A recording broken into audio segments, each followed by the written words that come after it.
this unnamed energy before you enter your mother's womb, and you decide and declare that you want this experience, this heart, it's your drive, this experience.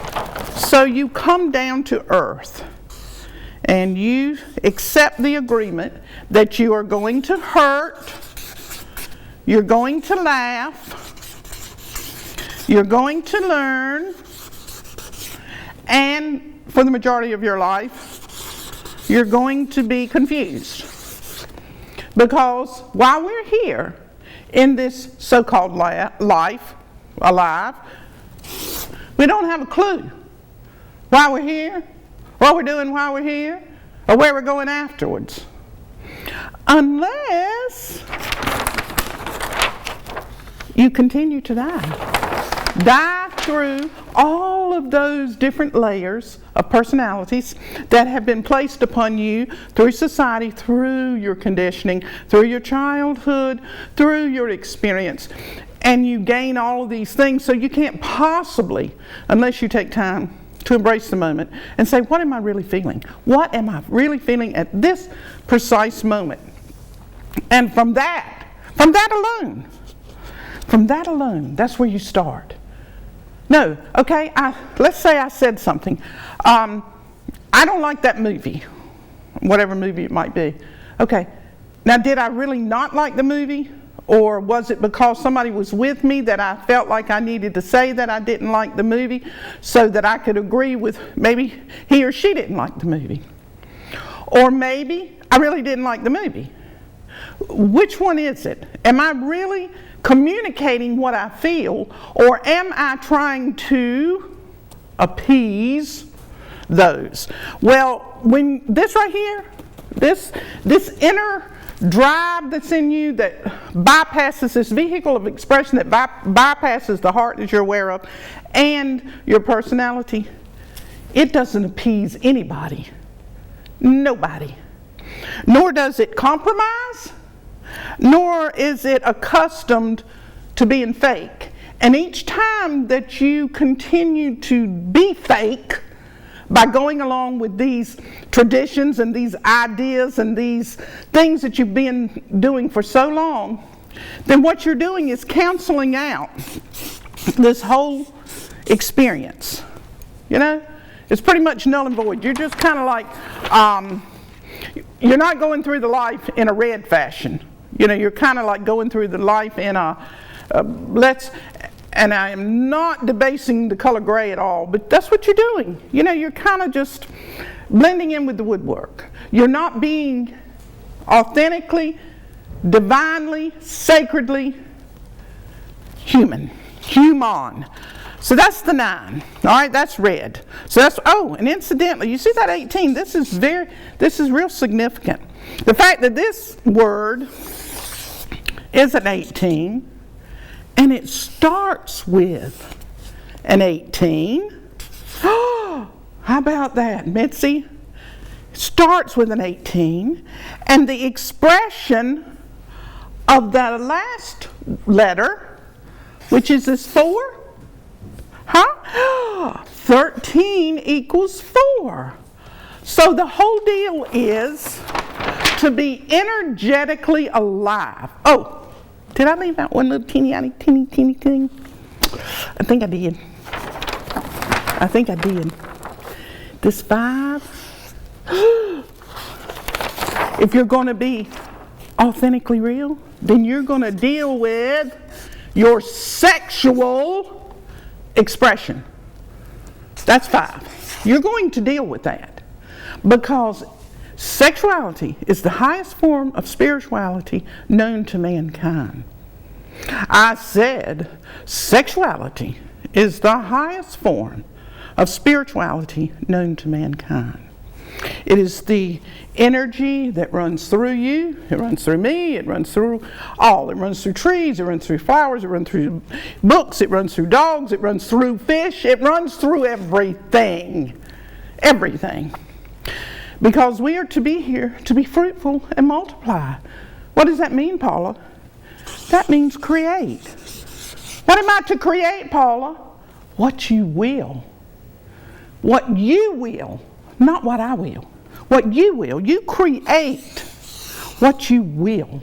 And this sexual energy, like I was saying, is the highest form of spiritual energy available to mankind. And intercourse is the lowest rung on the ladder. Now you got to get into that. Don't think you're going to skip over that something, because you're not.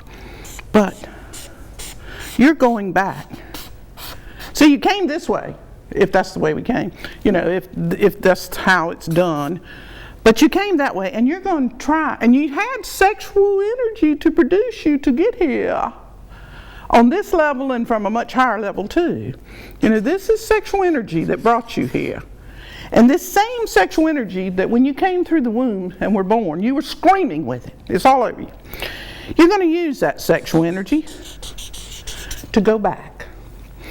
And all of this intercourse and all of the interactions of that particular level, you're going to use that. And then you're going to climb higher.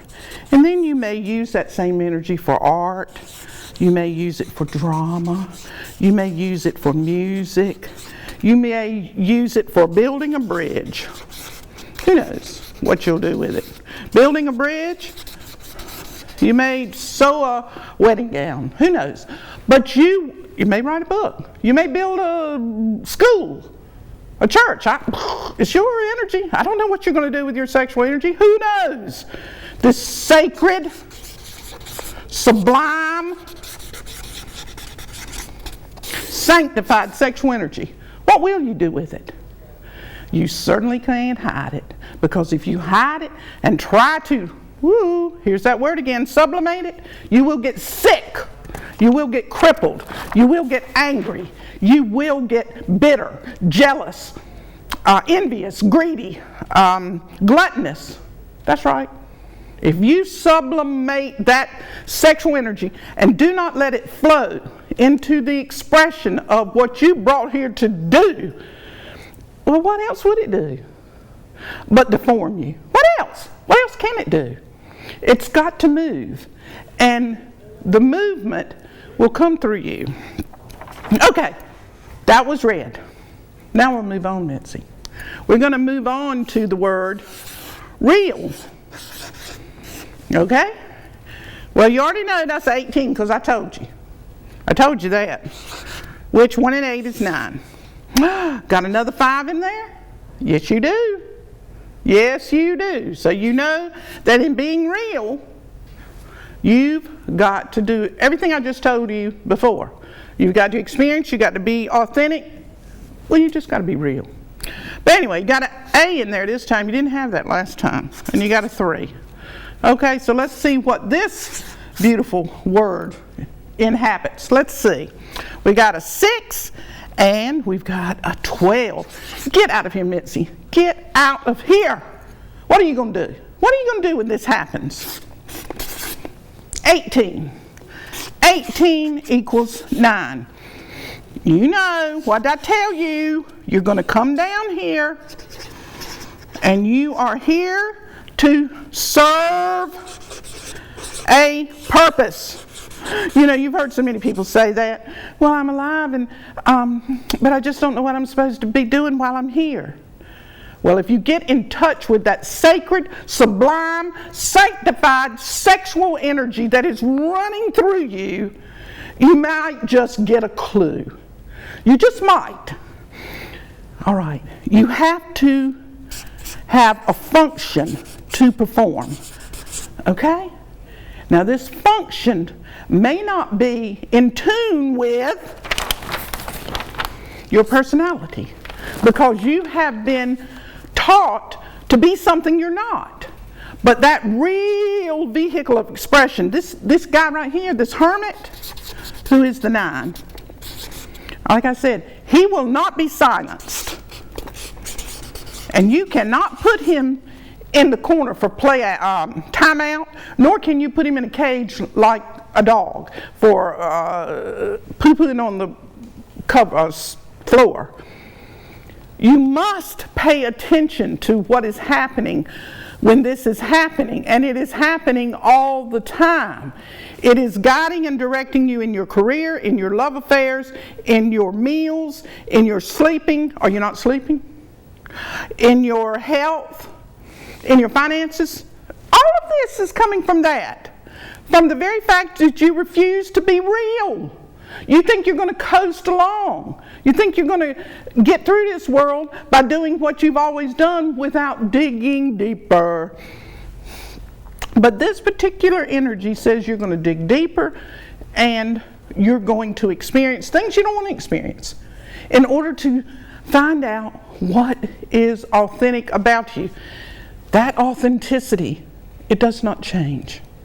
It is not altered. It is not influenced. And it cannot be coerced. Oh, guess what?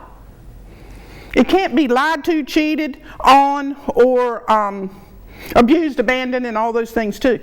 Your personality certainly appears to, and so does your heart. Your heart gets broken in all those things. But nothing ever changes this energy. So it would seem to me it makes a little bit of logical sense, a little bit of red sense, if you will, to find out more about who you are, why you're here, and what you're going to do while you're here. So we got another 18. So I don't need to go all over again what 18 is, because it's the same energy. So now I've seen that we are having to be real while we're here. Huh? I wonder why we'd have to be real unless we're not. I wonder why. And incidentally, this 18, I didn't bring that up either, with this red and with this real red experience. You know what I didn't bring up? When both of these words happen to be 18, the moon, the influence of the moon. And what is that? But your mother. In all of the ancient texts, the moon is represented as the mother. So on this journey to become real and to appreciate, vibrate, accentuate, embrace, acknowledge, and actualize that red energy in you, you are going to have to deal with your mother. Deal with your mother. Come to terms with your mother. You're going to have to. Because she is responsible, if you will, for a large part of the way you think, of the way you behave, of the way you incorporate things. She is responsible. She is the music in your vehicle of expression. So you're going to have to come to terms with her, whether she's dead or alive. Okay, and the last word, Mitzi, was robust. Robust. Robust. Okay, we know it's an 18. We know that it's a 9. So we know that that hermit is determining the message, the sublime, secret, sanctified message behind this word. Before we even begin, we know that. This is a 6, this is a 2, this is a 3, this is a 1, and this is a 2. Now, if I were not lazy, I'd hold out all those, lazy, because I'm not lazy. I'm anything but lazy, but I'm being lazy right this minute. And I'm not going to hold them out. So we got, I didn't have to be lazy. Well, I am going to hold them out just to see. All right. This first 6, this 6. That is love. Y'all know about love, don't you? Huh? Okay. So the first vowel in the makeup of this particular hermit that comes down here to this earth experience is generated, vibrated, and maintained and exists on this vibration. But it's not the kind of love that you know about. It's not that love, because the love that we experience here on this earth is so one-sided. We want something back from it. And anytime you want something from somebody that you're supposed to love, you don't love them at all. Okay, this other one is made up by a 21. And that 3 is with that 21 is the dance of life. So this hermit is coming down here to this earth to extend love. But see, that love, that's why I say we don't understand love at that level, because love incorporates a lot of pain.